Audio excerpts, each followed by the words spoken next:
আর বন্ধুরা, এই উপকরণগুলো লাগে মশলাদার ঢ্যাঁড়স বানাতে। ঢ্যাঁড়সটা আগেই ধুয়ে কেটে রেখেছি।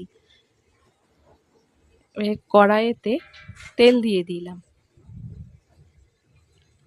তেলটা একটু গরম হতে এর মধ্যে ঢ্যাঁড়সটা ঢেলে দিচ্ছি।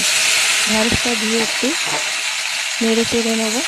ঢ্যাঁড়সটা একটু ভাজা হলে এর মধ্যে পেঁয়াজ টমেটোটা দিয়ে দিলাম। পেঁয়াজ টমেটোটা দিয়ে এর সাথে একটু ভালো করে ভাজবো। এটা যখন লাল লাল করে ভাজা হয়ে যাবে, এর মধ্যে নুন, ধনে গুঁড়ো, জিরে গুঁড়ো, হলুদ গুঁড়ো, লঙ্কা গুঁড়ো, গোলমরিচ গুঁড়ো, রসুন বাটা দিয়ে মশলাটাকে একটু কষাবো। সর্ষে দিলাম, সর্ষে বাটা দিয়ে মশলাটাকে ভালো করে কষিয়ে নিচ্ছি। নিয়ে এর মধ্যে জল ঢেলে দিলাম।